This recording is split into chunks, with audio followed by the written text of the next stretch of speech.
అంటే భారతదేశాన్ని శిఖరాగ్రాన నిలపటం కోసం, యావత్ ప్రపంచంలోనే నిలపటం కోసం ఈ యొక్క కార్యక్రమం జరుగుతుంది. కాబట్టి విచ్చేశారు. వారిని మన ముఖ్యమంత్రి వర్యుడు, ఇతర మంత్రులకి అందరికీ పరిచయాలు అయిపోయినాయి.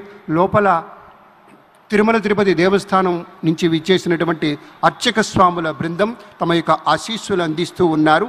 వెంటనే అది ఒక 2-3 నిమిషాల వ్యవధి మాత్రమే ఉంటుంది, ఎక్కువసేపు ఉండదు. ఆ ఆశీర్వచనం అయిన వెంటనే మన నరేంద్ర మోదీ గారు వేదిక విచ్చేస్తారు. ఆయన యొక్క ఒక మనగాడు పాలన అంటారే, ఆ ఒక మనగాడు పాలన ఒక భారత ప్రభుత్వంలో నరేంద్ర మోదీ గారి యొక్క నాయకత్వంలో మనం చూస్తూ ఉన్నాం. ఎందుకంటే పాలన అంటే ఇలా ఉండాలి, పరిపాలన ఇలా చెయ్యాలి, దేశంలో సంస్కృతిని ఇలా కాపాడాలి.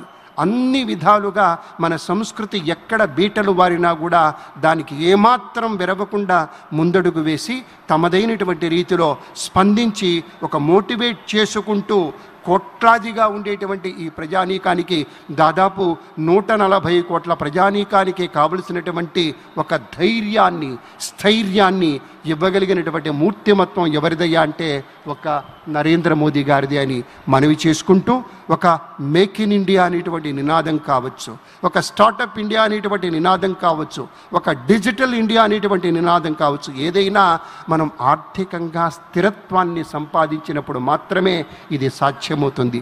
ఆ మాటనే మీతో మనవి చేసుకుంటూ, విశేషమైనటువంటి రీతిలో అన్ని దేశాల వారితోటి ఒక సత్సంబంధాలని పెంచుకుంటూ పెట్టుబడిని ఆహ్వానిస్తూ అంతర్జాతీయ స్థాయిలో మన భారత ప్రతిష్టను మరింతగా ఇనుమడింపచేస్తున్నటువంటి గౌరవనీయ మోదీ గారికి స్వాగతం అంటూ వేదిక విచ్చేశారు మన లోకేష్ సారు, అలాగే చంద్రశేఖర్ సారు, మంత్రివర్యులు అందరూ విచ్చేస్తున్నారు. సాదరంగా స్వాగతం. గట్టిగా మీ కరతాళ ధ్వనులతోటి ఒక్కమారు మీ యొక్క పచ్చదనం తాలూకు జెండాలు ఊపుతూ చక్కగా ఒకసారి స్వాగతం చెప్పండి.